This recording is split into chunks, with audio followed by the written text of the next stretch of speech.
The increasing life expectancy myth. Man, so I just got done reading this report from Allianz, who's an insurance company, does a lot of annuities and whatnot. Very interesting report. I was very fond of it, and obviously I can't link to it here because I'm on the phone. Turns out this weight vest is only 12 pounds. I thought my wife said 30. So I don't know, man, 30 pounds. I picked up a 30-pound dumbbell, compared it to this, said this is not 30 pounds. So I got on the scale and hit 12 pounds. So not nearly the extent of what I thought. So I lied. I'm a liar. Big fat liar. I said 30 pounds. Yeah, Charlotte. Anyway, so this Allianz report goes over to old age dependency ratio, i.e. how many old people 65 and older are there now and are going to be for young people. I think it was 18 to 64, something like that. And like Hong Kong in 25 years will have a 1-to-1 old age dependency ratio. I think the U.S. is 40% or something like that. So for every, 100 people who are old or young, 40 will be old or something like that. And that's a big challenge, They talk about not life expectancy, about fertility rates, how it's dropping like crazy. And then with life expectancy increases, that's posing a problem because they're getting older and older and older. The pension systems are going to have a hard time keeping up, the Social Security and whatnot. Side note, they did do a thing of debt to GDP ratio too, by the way, and all the cool countries have high debt to GDP. All the lackluster countries have low debt to GDP. I always kind of find that interesting. They say, high debt to GDP will crowd out private investment. And I'm like, the countries have low debt to GDP and they're not banging out the door. That's for damn sure.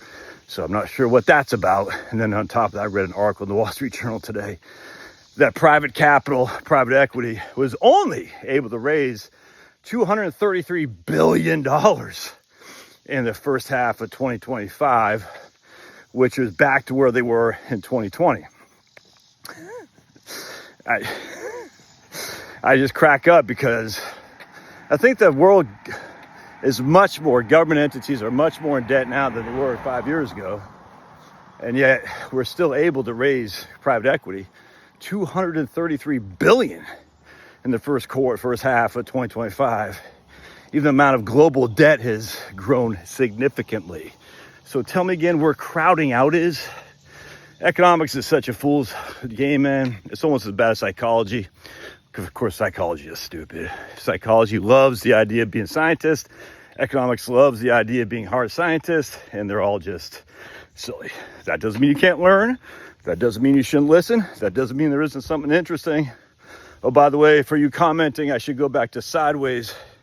It's hard to do sideways when I'm walking, just FYI. So, I don't appreciate your thing when I'm walking. It was hard because I ended up pushing a button which cancels the video, and I don't want to do that. So, sorry.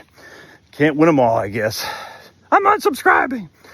Anyway, so going back to this Allianz thing, and of course, they have anytime it's an insurance company or an annuity provider talking about the potential pension issues, their solution, of course, is more annuitization of your portfolio. And I'm not against annuitization of your portfolio in the least, not at all. But it always kind of cracks me up because if the pension issue is a problem for the government, why wouldn't it also be a problem for insurance companies as well? If that makes sense, all right? I mean, think about it.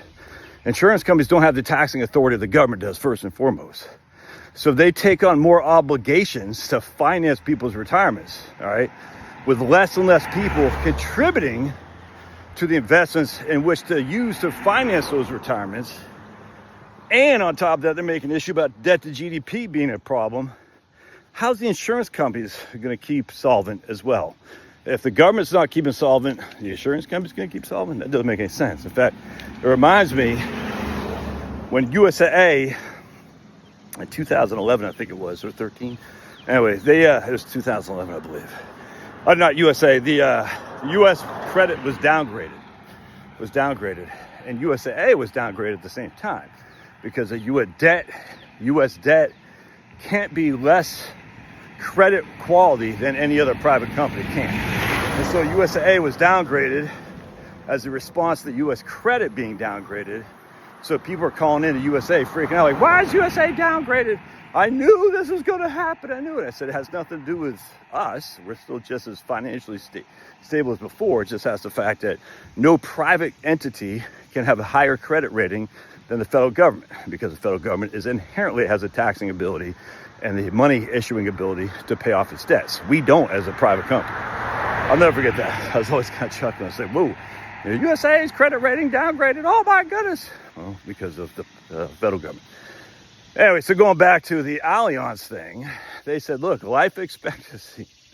This is what kind of cracked me up. In 1950, if you were the age of 65, your life expectancy as a man, I think, was 77. Don't quote me on that, but something like that. So the life expectancy for a man in 1950 who had reached the age of 65 was expected to live, the average, until he was 77, 12 years. Fast forward till 2024, that's 75 years later. The life expectancy has gone all the way up to 22 years, all right? So if you are 65 years old today, you survive until you're 65. Your life expectancy is now, what's that, 80, was it 22 years? 82, I think is what it was. I mean, 17 years is what it was. Excuse me, not 22, 17 years. 17 years. So your life expectancy has improved by 5 years over the course of 75 years. That means it's an increase of less than 0.5% a year. All right. So again, I just want to reiterate because I confuse everybody. Now you're 65, 1950 as a man, your life expectancy is 12 years to 77.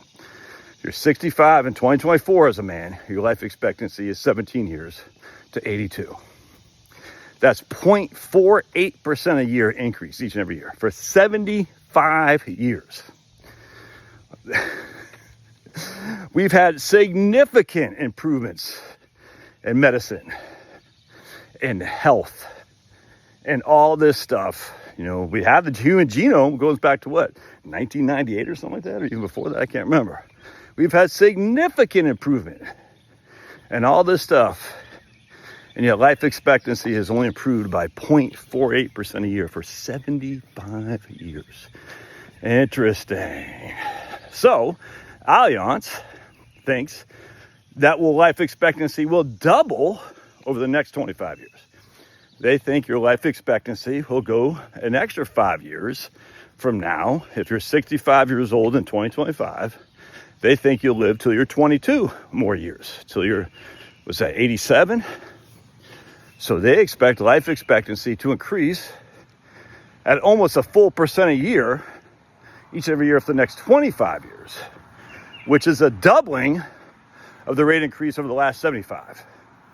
And I'm sure it's going to say, because human genome, I'm sure it's going to say genetics, all this stuff as well. The one thing that always cracks me up, though, you know, they'll find some miracle for Alzheimer's, a miracle for cancer, all this. Maybe. Open house coffee truck. Okay, I like coffee. The one thing that always cracks me up, though, is what kind of food are we eating now compared to what we were eating 75 years ago? We still have people who believe whole milk is bad for you, skim milk is good. Still have people who believe margarine is good for you, butter is bad. Still have people believe that bacon and eggs are bad for you. Still have people, as the food pyramid will show you, that said frosted mini wheats are better than hamburgers. We have an obese population like the world has never seen in the history of mankind. Not because they're starving, because they're eating so much crap. Now, what does that reflect in terms of heart conditions, heart attacks, all this stuff? How is that going to affect life expectancies? Because we've never had a population, ever, of obese people who are obese when they're 9, 10 years old until they hit 60 years old. Ever. We've never had that. So we can't sit there and say, well, this has already been accounted for. No. I'm 55. There was hardly any fat kids in my school when I was growing up. Hardly any. There was hardly any kids with allergies growing up. All right? So by the time I'm 65, We still won't have any notice of fat kids who are fat from day one until they're 65 years old, because we've never had that. It will only be the people who are 45 now, maybe even 40, who will see what the obesity will do to life expectancies when you take into consideration that a lot of kids were obese at a young age and they're still obese. Walking around years and years and years, an extra 30, 40, 50 pounds. How is that going to affect life expectancy? I don't know, but my thought process is it ain't gonna go great. I'm telling you right now. So if you're under the assumption, as many people are, life expectancy will jump up because of various things, I would just ask you to look at, when you go to any store, any restaurant, just take a walk. How many fat people are out there? And I know that sounds derogatory. I'm sorry. You've got to get off this. And maybe taking Ozempic is the way to go. I don't know. Do we know what the end result's going to be? I mean, remember, was it Vioxx or something like that? Merck? We've had FDA-approved drugs before that turned out not to be all that in a bag of chips, and then the manufacturer had to settle for billions and billions of dollars. I have no idea if Ozempic is going to be the case. Could that be? I don't know. My inclination is probably, you know what I'm saying? We've never had a group of people taking so many vaccines from infancy until 65 years old. How is that affecting their system? I don't know. I just don't know. GMOs are a relatively modern thing. I have no clue about GMOs. I have none. You know, I got a chemist who, one of my clients, a great guy from New Jersey, he said GMOs are fine. I actually tend to believe that, actually. But I don't know, and you don't know. No one knows. Well, we hear all this stuff on one side, and then if you challenge GMOs, oh, you're like Jenny McCarthy. I don't know. We don't know what it's like for, literally, natural gas being plugged into your home. I mean, we don't know. These are all the things. Sorry about the, I'm going to pause it. I think I can pause this. Hold on just a second. I had to pause it because going by some landscapers. How dare they? They should use electric weed whackers and leaf blowers. How dare they use engines? Don't you know? I just don't know, man. Look, man, you can call me a freaking crazy loon. I just know what I know, and what I don't know is that I don't know if we've ever had a scenario where young children from the day they're born have been inundated with so much crap into their bodies of food, vaccines, GMOs, natural gas, whatever comes from that. I don't know. So I will not be on the gravy train that says, oh, our life expectancy inherently is going to improve twice the rate it did for the last 75 years. I don't buy that for 2 seconds flat, because I know for a fact, I look around today and I see freaking fat kids everywhere. And I hate to say that. It hurts me to say that. Look, dude, I was 205 at one point. I was working out pretty good, but I was getting chunky. I did not like it. And I mean, just going for a walk like I'm doing now, even the 12-pack thing is hurt. I mean, it's like, So I went on a low-carb diet, lost a crap load of weight very quickly. By the way, these guys are, just a FYI, in my rich neighborhood, these guys, they vote for hope over fear, truth over lies, science over fiction, democracy over fascism, and decency over deceit. Because, Kamala Harris and Tim Walz are definitely not deceitful. They're definitely decent and not deceitful, unlike the frickin' Trumpster and J.D. Vance. I'm going to pause real quick. So I don't know what the future holds. All I know is all I can do is take care of me, and you can take care of you. So I lost a lot of weight when I went low carbs. Kind of too much, actually. I was a little bit skinny. I didn't like, my head was all big like Al Sharpton and Bill Clinton relative to my body. That did not look very good. So I said, I'm going to get back into the gym as opposed to just doing cardio. Get back to the gym and try to put on some weight. And I started doing some creatine just to build muscle mass, because you want to be strong, dude. If you're not just men, but women too, you have to have some strength. I try to tell this to my wife, because she likes to walk every day. I say, yeah, but you got to do some squats or something, even with just like 20-pound dumbbells. You got to get strength. Strength's a great way to burn carbs and build muscle and fight off fat. That's what you got to do. But she doesn't listen to me, because who am I? But anyway, so I started taking this back 10 years ago. I was doing some creatine.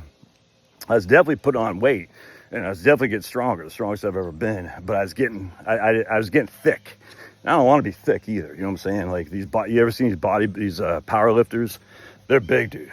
They're big guys, but they're thick, and I didn't want to be thick either. So like I have some pictures from back then. I was big, I was thick. Yeah, it's not my style. I'm not a thick guy, dude. I don't want to be thick. I just want to be like me, your old buddy Josh with pearly yellows. Yeah, I gotta get my tan back so I can get my pearly yellows so at least look white. Anyway, so I'm not convinced in the least about the life expectancy increase craze. I'm not. I'm certainly not convinced in the least that an insurance company is going to be well positioned to deal with it relative to the federal government. I'm just not. That does not mean you don't annuitize some of your assets. Not at all. Because no one's going to do it anyway. I mean, very few people do it anyway. But I just take all this with a grain of salt, and I figure I'd share that with you. All right, God bless. We'll see you.